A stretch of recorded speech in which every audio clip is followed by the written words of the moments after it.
Hello and welcome. Thank you so much for joining us today. We are talking about healing hormones, and I really wanted to share what I've been doing to help myself and what you can do to help you if you're struggling with difficult periods, painful periods. And I've been working on healing my hormones for a few months now. I'm going to share that story here and be specific, and hopefully it can help guide you on your journey as well.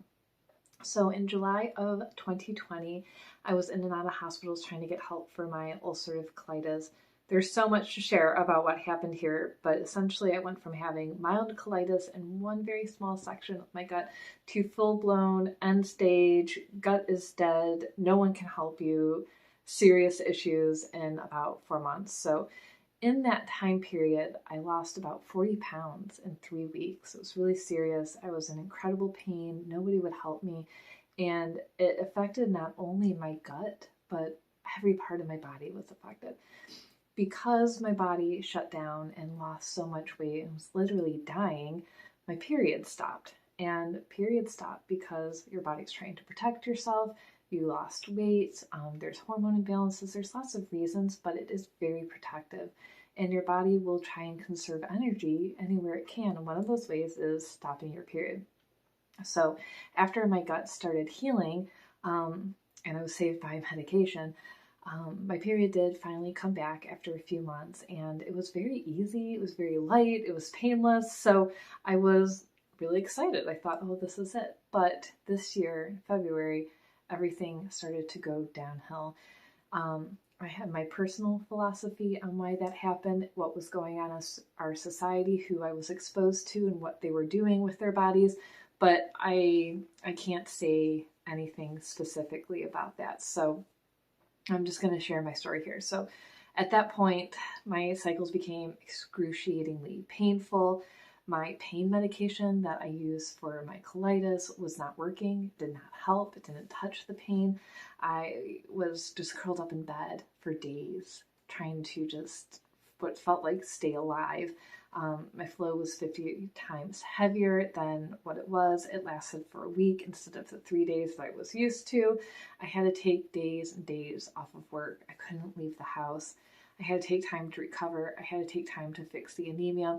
And of course, my mood was horrible, right? The PMS kicked in, the insomnia was horrible.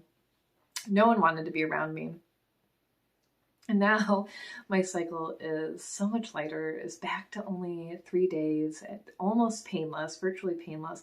My mood has shifted significantly, which is wonderful because my husband and I used to joke about day 17 of my cycle being my freak out day, my panic attack day, like my hormones just in a snap shifted.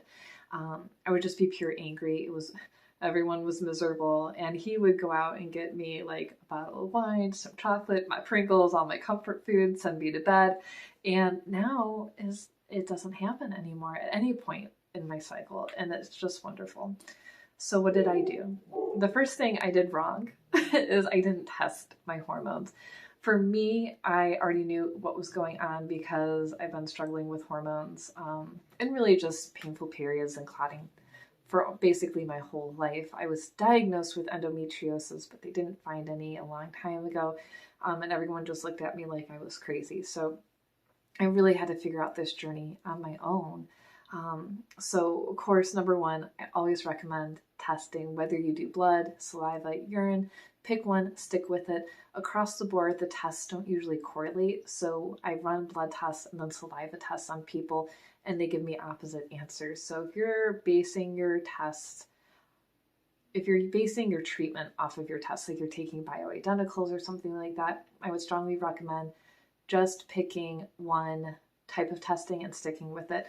But if you're looking just for more information, any tests like the Dutch test or the saliva test would be perfect for you. So second was focusing on my foods. I was eating way too many carbs, way too many veggies, and eating too little fat. And so I was upsetting my colitis and not helping my hormones. So the first thing I did, of course, was increase my fat and my protein intake, decrease my carbs. I'm already dairy-free because of the colitis, but cutting out gluten officially was really important. I basically went back to keto style eating and really sticking with my carnivore diet. which has always helped my gut and hormones.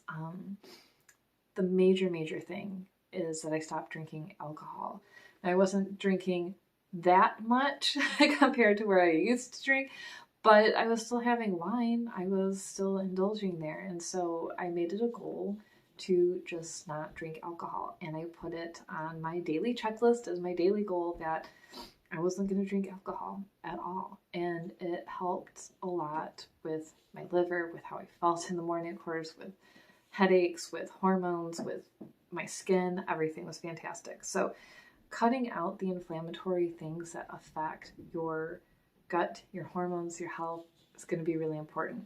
Estrogen is highly sensitive to inflammation. So if you are increasing your inflammation with food and alcohol, you're going to directly impact your hormones. So you have to focus on that first, okay?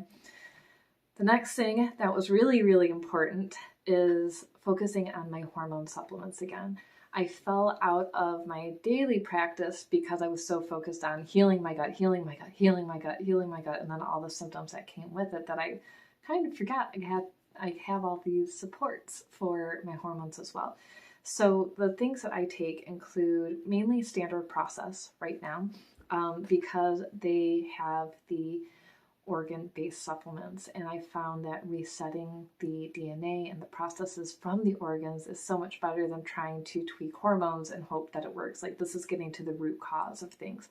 So I take Simplex F to support my entire endocrine system. I take Chase Tree to improve my progesterone levels. Now, for me, I have cystic ovaries, so Ovex P from Standard Process helps calm down the cystic issues, calms down the pain, pain with ovulation, pain with sex, pain with periods, all of that. And then Utrophin from Standard Process also calms down the uterine lining.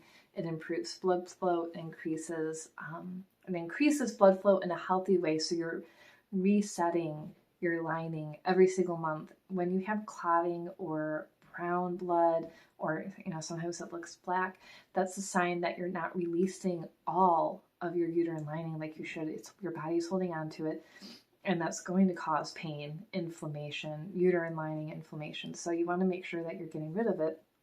And those drastically improved my pain, the flow, everything like that. For my patients, I do add in specific progesterone and estrogen support, sometimes even refer out for testosterone if it's needed. But that is so person specific that I'm not going to sit here and say, all right, everyone needs to take progesterone. No, we can't say everyone and then put them into a story about hormones. Everyone needs different support. So don't jump out and buy progesterone or go and get testosterone shot. It's not going to help. It's not going to do anything for you.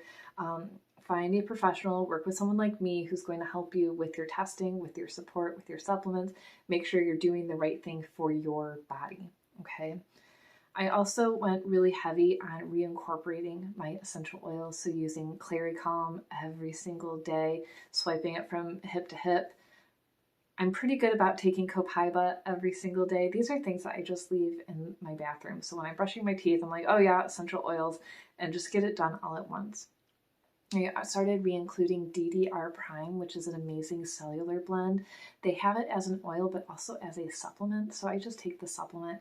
And then the Yarrow Palm capsules are also awesome for balancing hormones, supporting them, and also supporting the gut, the skin. It does everything, of course, but specifically for hormones, it's been a major support. Body work has also been a major factor in this. So I do see a pelvic floor physical therapist. Now she also does visceral and organ work. So she has helped improve blood flow everywhere. And she does external work on my abdomen, and she is highly trained in organ support. So we were going through my treatment about how lymph and blood and inflammation play such an important factor in fertility and hormones and painful periods and gut health. So calming down the body from a bodywork perspective improving the central nervous system and how it talks to the body. So vagus nerve work can also be done through physical therapy. And then of course the muscular work internally and externally to calm down inflammation, to help those ligaments that are supporting your ovaries, your fallopian tubes, your uterus, your vagina. All of these things are drastically interconnected. And for women, they're typically just too tight. And that coordination and that tightness, the lack of coordination, I should say, and the tightness blocks blood flow. It causes pain. It increases inflammation. So if you have sex and it's painful, if using a tampon or the cup is painful, if periods are painful, if ovulation is painful, pelvic floor physical therapy and this visceral work can be incredibly supportive for you. So check it out. Make sure you find somebody in your area. If you need a recommendation, let me know, okay? So all of these things are really simple and basic, right? It's like, oh, Alison just healed her hormones because she stopped drinking wine, took some supplements, and now she's fine.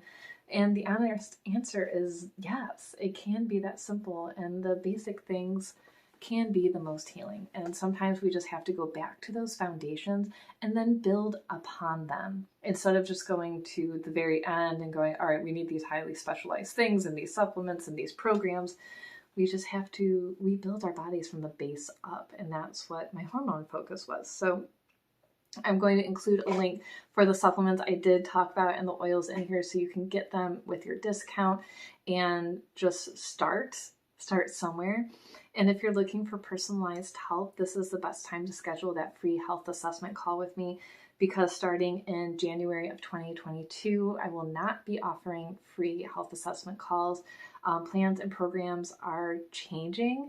So this is the time to lock in your prices right now. It's the very last day of November. So you have all of December to get in, and you can find me on Facebook, shoot me a message, schedule online on my website, and get yourself taken care of. So thank you so much for tuning in today. Make sure you like and subscribe so you stay up with all of our weekly podcasts, and we'll see you next week.